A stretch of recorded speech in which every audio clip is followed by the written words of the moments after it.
Another live look of the White House, where President Trump is laying out his national security goals in a new memo. This one puts new focus on the Western Hemisphere. It actually comes as some of the president's supporters say he's straying from his America First vision. National correspondent Altra El-Nashar reports from Washington.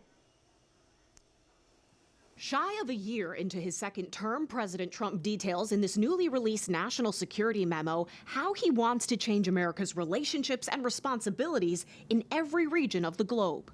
The president's top priority is connected to his months of strikes on alleged drug boats. Very soon we're going to start doing it on land, too. Trump's memo states, after years of neglect, the United States will reassert and enforce the Monroe Doctrine to restore American preeminence in the Western Hemisphere. If you're focused on America and America first, you start with your own hemisphere where we live. A big part of this is creating a larger U.S. military presence in the Western Hemisphere, particularly the Navy and Coast Guard, to control sea lanes, to thwart illegal and other unwanted migration, to reduce human and drug trafficking, and to control key transit routes in a crisis. Another tactic? Tariffs. The president says he's prioritizing what he calls commercial diplomacy to boost American commerce while making it harder for non-hemispheric competitors to increase their influence in the region.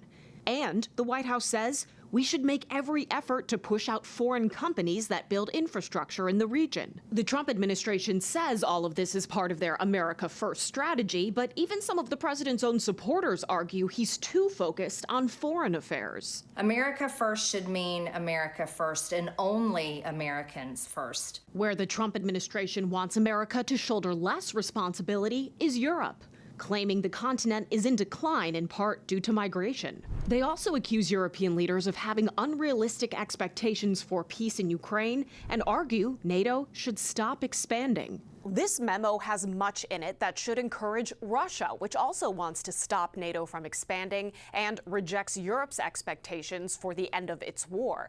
Now, unlike national security memos from past administrations, President Trump says it's in America's core interest to reestablish strategic stability with Russia. In Washington, I'm Altra El-Nashar. Time now for our national question of the day. We want to know, do you believe President Trump is sticking to his America First promise?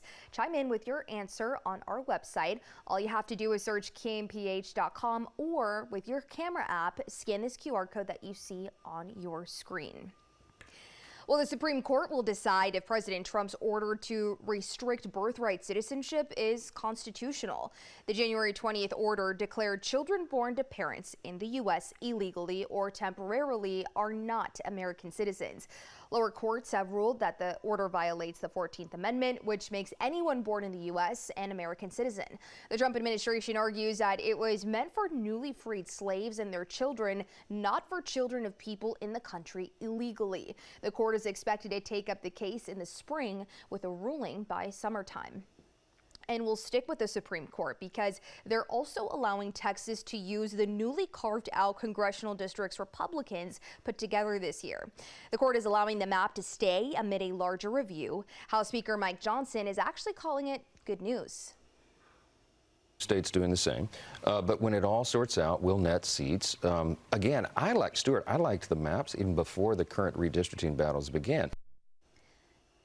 Now, there is a possibility the push in Texas could backfire. The map was drawn based on the outcome of last year's election, where Trump ran up support in Hispanic areas.